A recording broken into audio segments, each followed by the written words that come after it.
Sorti en 2014, Superchondriac est une comédie française réalisée par et mettant en vedette Danny Boone. Cette année-là, le film a connu un immense succès auprès du public, grâce à son humour décalé et ses personnages attachants. Mais saviez-vous que derrière ces moments de rire se cachent de nombreuses anecdotes amusantes? C'est ce que nous allons voir tout de suite.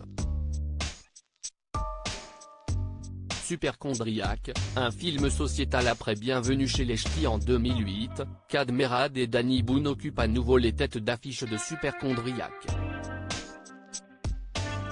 L'histoire du film est en fait une autodérision de la part du réalisateur. En effet, comme le personnage principal, Romain Faubert, l'artiste ch'ti a longtemps été atteint de troubles anxieux liés à la santé. Ainsi, il a puisé dans ses propres craintes pour donner vie à ce personnage haut en couleur, ce qui lui a permis de le rendre encore plus authentique et hilarant. Mais au-delà de sa dimension comique, Superchondriac aborde en réalité un véritable phénomène sociétal, l'automédication. En effet, le film cherche à démontrer de quelle manière il est possible de vivre avec l'hypocondrie.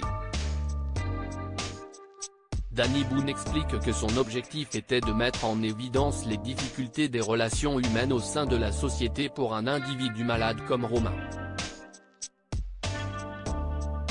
Selon lui, l'hypocondrie est un phénomène très bourgeois, dans la mesure où il nécessite du temps et des ressources financières pour en souffrir. De nombreuses improvisations sur le plateau de tournage. Lors du tournage de Superchondriac, Danny Boone a encouragé son équipe à laisser libre cours à leur créativité. C'est pour cette raison, que de nombreuses scènes ont été improvisées.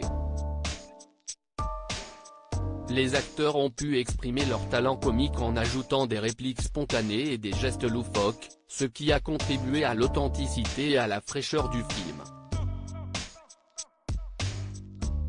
Dans le film, les scènes d'action et les cascades sont également source de rire. D'ailleurs, c'est l'acteur ch'ti lui-même, qui a réalisé la plupart de ces cascades. Mais là encore, Danny Boone n'était pas à l'abri des accidents comiques. Des chutes inattendues, des glissades incontrôlées et des situations rocambolesques ont souvent fait éclater de rire toute l'équipe de tournage.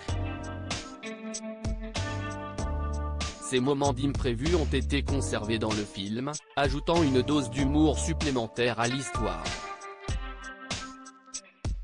Enfin, Superchondriac marque également le retour sur le grand écran de Jean-Yves Berthelot. Et ce dernier, n'a pas eu un rôle évident à jouer. Superchondriac de retour sur TF1 pour avoir cet accent slave quoi son personnage, le comédien Jean-Yves Berthelot a dû s'entraîner pendant plusieurs semaines avec une professeure ukrainienne. Cependant, l'apprentissage de l'accent n'était pas la seule difficulté à laquelle l'acteur a dû faire face. Étant déjà à l'aise dans la langue anglaise, il a dû faire preuve de maîtrise pour déformer volontairement sa prononciation de l'anglais dans le film.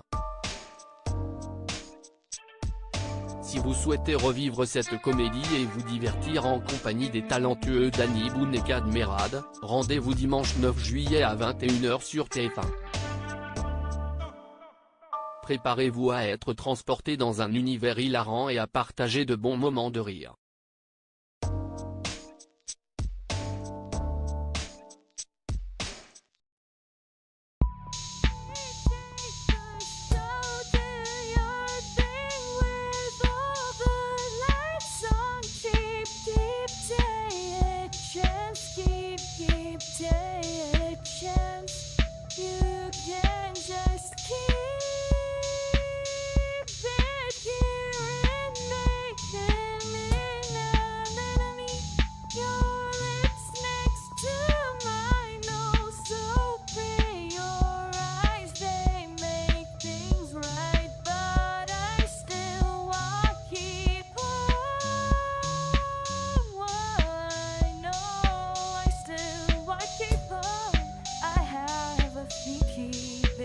Bye.